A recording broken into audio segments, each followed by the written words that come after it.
Greetings and welcome back to Moto Matters. Today we're talking brakes. We've already done brake pads, so you can check out that other video. But today, all about brake fluid. You'll notice your bike on top of the master cylinder, on the master cylinder cap, says .4 only. So there's a reason for this. We're talking this brake rotor spins, those pads smashed or build up heat, friction, Mr. Miyagi style. .3, this cheap stuff you get at the auto parts store, great for your work truck to get to the track. Never, ever, ever put in your bike. It cannot handle the heat. Requires .4 or better.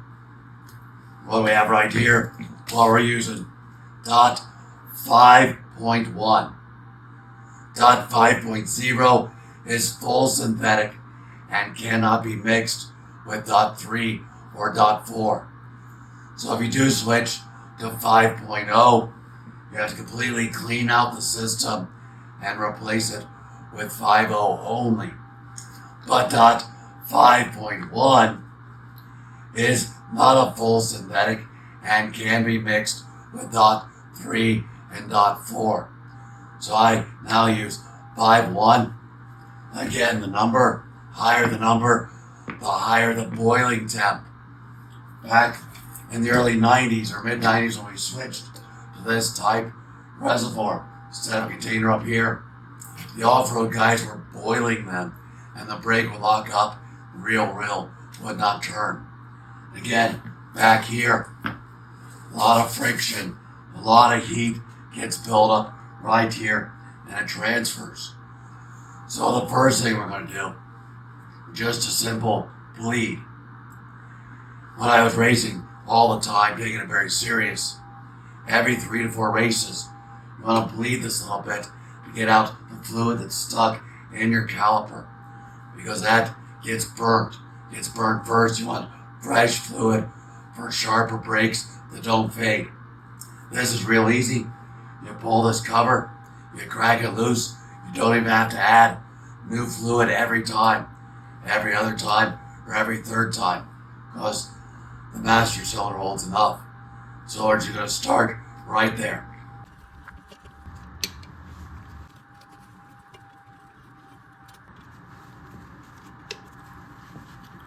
First things first, fluid containment.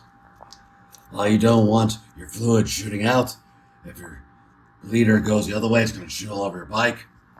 So I just have a hose with a little container. Slide that on there. And that's off my Mighty Vac. But you can just run any hose down into any container you have, an empty oil container, whatever you've got. Not good for the environment. Don't really want it going all over the place. If you don't want to use a hose, again, throw a rag over it. You just simply don't want it spraying everywhere. Then you can dispose of the rag properly. But very simple. Get the bad fluid out. We're going to pump up the brake. You never break your bleeder loose without brake pressure on. So one hand pump, push and hold, and lift, crack her loose.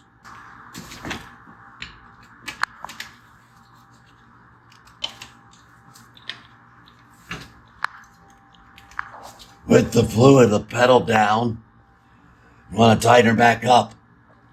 And with it tight, your sealed system again, you repump the brake. See, I did not lose brake. We're still good. And it's hard to see, but there's a little fluid up in there. It'll be darker in color when you get the lighter stuff. That's when you're in the good fluid.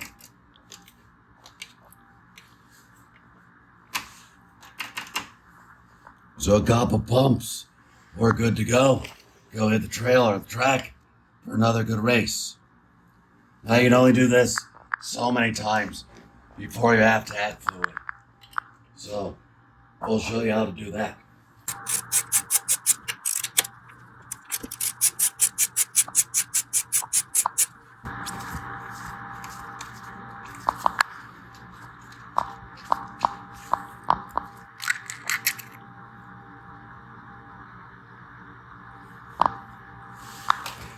Keep it clean. Don't ever let it get dirty.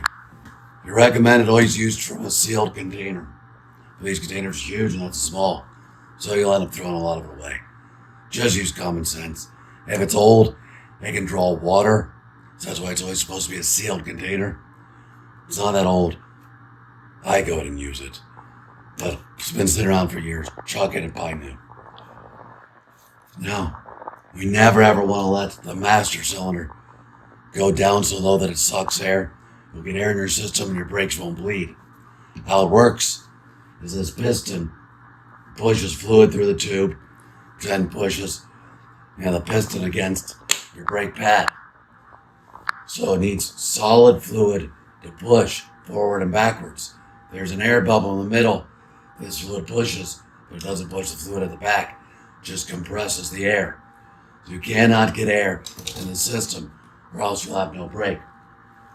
So always make sure the master cylinder has plenty of fluid in it when bleeding.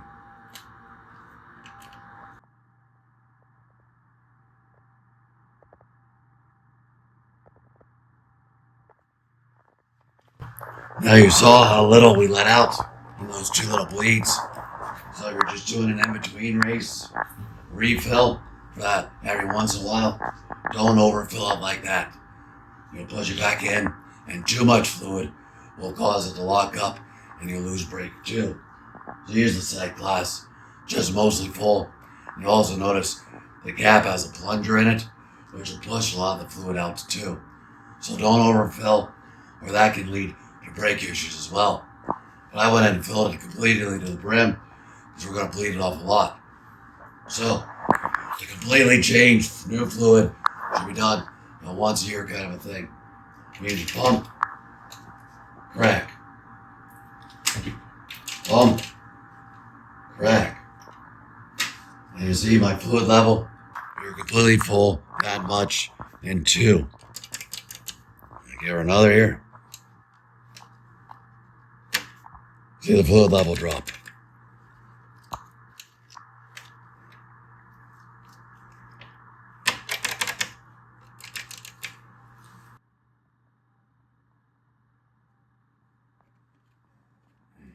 Say you're doing a full fluid change. The pump and brake method isn't fast enough for some people. You may want to get a hand pump like this one. With this, it's vacuum pressure. So you pump it up like here, and it increases vacuum pressure pulling on the system.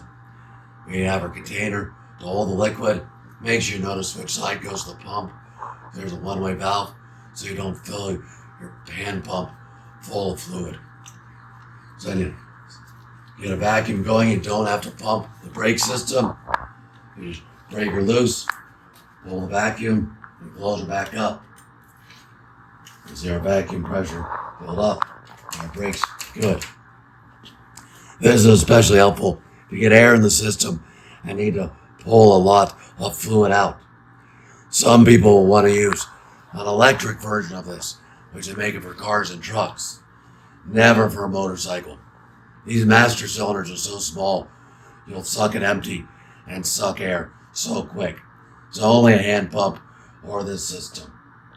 Another good way to get air out of the system is to back bleed it. If you sucked air at this end, the air's here, and you don't want to work it all the way through. So you can get a syringe and go the other way. You can see I have an O-ring on this syringe. It's a tiny one for this exact thing. You pull your bleeder out, put it in. When it's full of fluid, you push the fluid in, pushing it up through the system, getting the air bubbles out the top.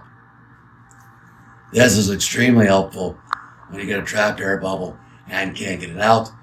I found it extremely helpful with the hydraulic clutch on the KTM. If you do get air bubbles in the system and don't have all the fancy tools, you're going to break it at each access point. So we have our master cylinder here. Let's say we have air in the master cylinder. We break this banjo bolt loose, pump it up, crack loose our banjo bolt that holds the line, get the air out here, tighten it up, keep going, then go to the other end of the line, break this banjo bolt loose, get the air out of the system there, and then we can work back to the bleeder on the other end of the caliper. thus working the air out at each individual part of the braking system. That's for those difficult airlocks. But we're just doing a simple fluid change. I'm in no hurry, so I'm just going to pump and bleed the whole way out.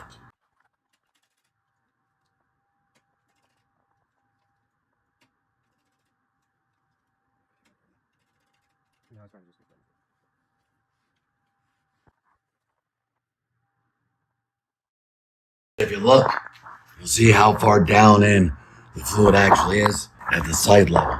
Here, that's why we're so far down. We stick back in. Now to actually filter up on our sight glass, we are full. And I always put a little never sees on these guys because we have steel bolts going into aluminum threads. But get them started, get them tightened up, and we're all done. There we are. Fresh new brake fluid, solid rear brake. Ready to go ripping. It's that easy. This took us 50 minutes total. Not a big deal. Fresh brake fluid. Good to go. I'm just going to put the guard back on and go rip it. If you want to do the front, it's the exact same process, but maybe with one more difficulty. Let me show you that real quick. Same system on the front, just a much longer reach. So if you aren't long enough to do one of these, you may want to get a friend to keep adding to the reservoir and do the pump and hold for you. And it's real simple. Maybe you've done it with your dad in the garage with the car. Pump, hold, okay. Pump, hold, okay. But the issue on the front that is different than the rear is you'll see right here, Phillips heads. And you'll also see here, you crash. And this gets beat up, and these will get barked up, and they'll get locked in place. Or they'll just get stuck in place from corrosion, and you won't be able to get them. It'll be fight. So if you take the mallet,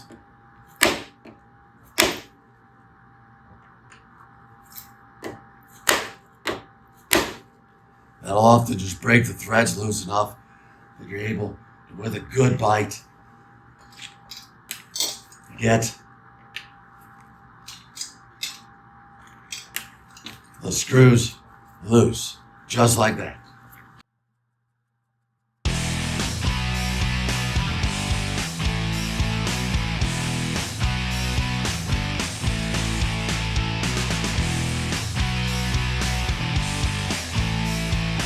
The fresh stuff is way lighter color than the burnt stuff. And synthetic is perfect.